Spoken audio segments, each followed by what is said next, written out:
श्रीलंका के बीच समुद्र की लहरों में फैली है एक ऐसी अद्भुत लहर।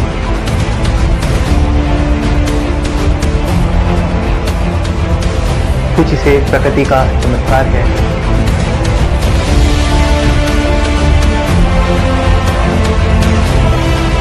तो कुछ इसे भगवान राम की आस्था का असर है।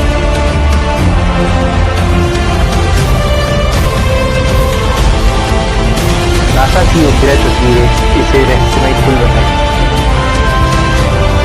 हैं। सवाल यह है, क्या यह वाकई वही राम सेतु है जिसका वर्णन हजारों साल पहले रामायण में?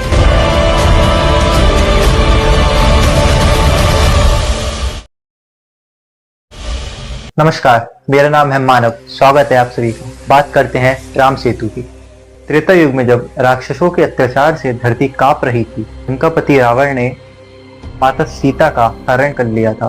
तब भगवान श्री राम अपने भाई लक्ष्मण और भक्त हनुमान के साथ सीता जी को वापस लाने का संकल्प लेते हैं। लेकिन उनके सामने था विस्तृत समुद्र, अथाह जल और उस पार लंका की सोने की नगरी। समुद्र पार करने का मार्ग असंभव था। तभी वानर सेना के नल और नील ने सुझाव दिया, हे प्रभु, हम पत्थरों से समुद्र पर सेतु बना सकते हैं। भगवान राम ने आदेश दिया।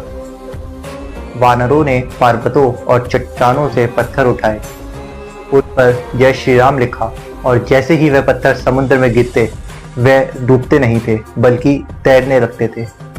दिन रात अथक परिश्रम से वानरों ने लगभग 100 योजन लंबा पुल बनाया। आज की गणना में यह दूरी लगभग 30 किलोमीटर मानी जाती है। यह पुल 3 किलोमीटर चौड़ा और 30 किलोमीटर लंबा था। यह पुल भारत के तमिलनाडु के रामेश्वरम से लंका के मन्नार द्वीप तक बनाया गया था। यही पुल आज राम सेतु या एडम्स ब्रिज कहलाता है। कहा जाता है कि उसी सेतु पर चलकर भगवान राम ने लंका पहुंचकर रावण का वध किया था और माता सीता को वापस लाए थे। यह सेतु न सिर्फ पत्थरों का पुल था बल्कि आस्था, विश्वास और संकल्प का प्रतीक था। रामायण की कथा हमें बताती है कि यह सेतु भगवान राम और उनकी वानर सेना ने बनाया था।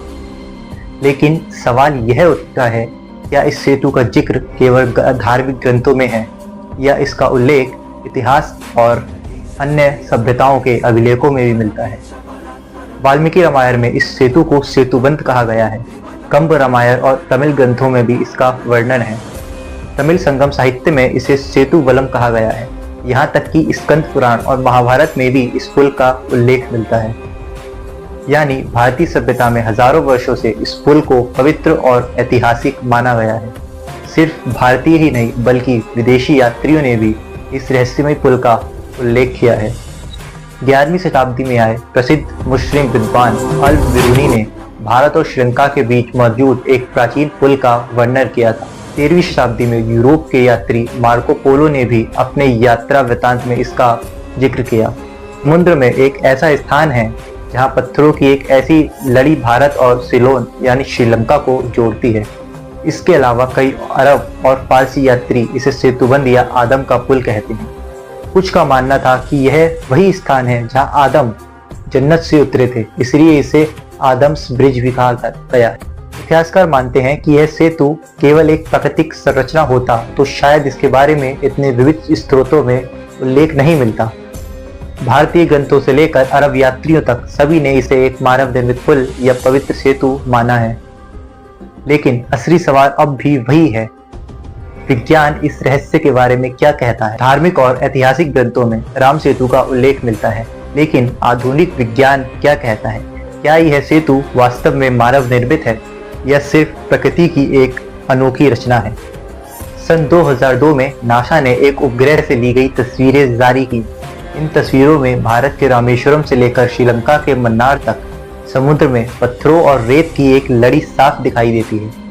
नासा के वैज्ञानिकों ने इसे मैन मेड स्ट्रक्चर तो नहीं कहा, लेकिन इतना जरूर माना है कि यह प्राकृतिक रचना नहीं हो सकती है, यानी यह प्राकृतिक संरचना असामान्य है। इसका मतलब यह आम पुल समुद्री भूगोल की तरह नहीं। यह तस्वीरें आज भी दुनिया भर में राम सेतु के समर्थन में सबसे बड़ा प्रमाण मानी जाती हैं। Geological survey of India (GSI) ने इस क्षेत्र का अध्ययन किया। उनकी रिपोर्ट्स के अनुसार राम सेतु की ऊपरी परत में पाए जाने वाले पत्थर लगभग 7000 साल पुराने हैं, लेकिन उनके नीचे मौजूद रेत की परत कहीं अधिक प्राचीन, लगभग 4 करोड़ साल पुरानी मानी जाती है। इससे यह निष्कर्ष निकाला गया है कि यह पत्थर स्वाभाविक रूप से वहां मौजूद नहीं थे, बल्कि किसी ने उन्हें वहां पर रखा गया था। भारतीय पुरातत्व सर्वेक्षण यानी ASI ने भी कई शोध किए। कई वैज्ञानिकों का मानना है कि राम सेतु की संरचना में प्रकृति और मानव निर्मित दोनों विशेषताएं मौजूद हैं। कुछ जगह पत्थरों को जोड़ने का तरीका मानव प्रयास की ओर संकेत करता है। यह ऐसे ही है जैसे किसी नदी पर बांध या पुल बनाया गया। स्थानीय लोग दावा करते हैं कि रामेश्वरम के पास ऐसे पत्थर हैं जो पानी पर तैरते हैं। कई मंदिरों और आश्रमों में आज भी ये पत्थर दिखाई जाते हैं। वैज्ञानिक कहते हैं कि ये पत्थर प्यूमिक स्टोन या टोरस बेसेल्ट हो सकते हैं, जिनमें छोटे छोटे छिद्र होते हैं और हवा भरी होती है, जिसके कारण वह पानी पर तैर जाते हैं। लेकिन सवाल ये है, क्या इतनी बड़ी मात्रा में ऐसे पत्थरों का मिलना और समुद्र पर पुल के रूप में जुड़ना सिर्फ संयोग हो सकता है? नासा की तस्वीरें, GSI की रिपोर्ट और ASI के अध्ययन तीनों मिलकर एक ही बात बताते हैं। राम सेतु ना तो पूरी तरह प्राकृतिक है और ना ही इसे आसानी से मानव निर्मित कह सकते हैं।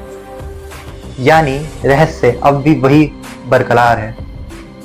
राम सेतु सिर्फ धार्मिक आस्था और वैज्ञानिक खोज का विषय नहीं है, बल्कि राजनीति और विवाद का केंद्र भी रहा है। पिछले कुछ दशकों में इस पुल पर कई बड़े मामले उठे हैं, जिन्होंने पूरे देश में बहस छेड़ दी। सन 2005 में भारत सरकार ने एक महत्वाकांक्षी प्रोजेक्ट शुरू किया, जिसका नाम सेतु समुद्र शिप चैनल प्रोजेक्ट था। इसका उद्देश्य था कि भारत और श्रीलंका के बीच समुद्र को खोदकर बड़े जहाजों के लिए रास्ता बनाया जाए, जिससे जहाजों को श्रीलंका का चक्कर लगाने की जरूरत न पड़े। लेकिन इस प्रोजेक्ट का सबसे बड़ा अवरोधक था राम सेतु। जैसे ही यह योजना सामने आई, देश भर में हिंदू संगठनों ने इसका विरोध किया। उनका कहना था कि यह पुल भगवान राम की आस्था से जुड़ा हुआ है और इसे तोड़ना करोड़ों श्रद्धालुओं की भावनाओं को ठेस पहुंचाना होगा। संतों, साधुओं और लाखों भक्तों ने आंदोलन किए। रामेश्वरम से दिल्ली तक सेतु की रक्षा की मांग उठी। यह मामला आखिरकार भारत के सर्वोच्च न्यायालय तक पहुंच गया। सरकार ने कोर्ट में यह दलील दी कि राम सेतु सिर्फ प्राकृतिक संरचना है और इसका धार्मिक महत्व नहीं है। लेकिन विरोधियों ने पुरातात्विक और धार्मिक प्रमाण पेश किए। कई विशेषज्ञों ने कहा कि यह पुल मानव प्रयास का प्रतीक है, जिसे नष्ट नहीं किया जाना चाहिए। सन 2007 में सरकार ने कोर्ट में एक हलफनामा दाखिल किया। इसमें कहा गया कि रामायण की घटनाओं का कोई ऐतिहासिक प्रमाण नहीं है और भगवान राम मिथिकल यानी काल्पनिक पात्र हैं। इस बयान ने पूरे देश में आक्रोश फैला दिया। लाखों लोगों ने इसका विरोध किया। आखिरकार सरकार को यह हलफनामा वापस लेना ही पड़ा। आज भी राम सेतु को लेकर कानूनी लड़ाई जारी है।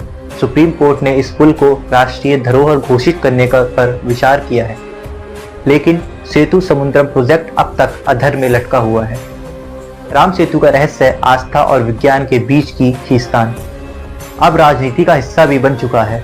राम सेतु एक ऐसा पुल जिस पर आस्था और विज्ञान दोनों ही सवाल उठाते हैं, लेकिन आज के समय में इसका महत्व क्या है? आखिर यह पुल करोड़ों लोगों के लिए क्यों इतना पवित्र है? राम सेतु को हिंदू धर्म में पवित्र तीर्थ माना जाता है। रामेश्वरम का मंदिर 12 ज्योतिर्लिंग में से एक है।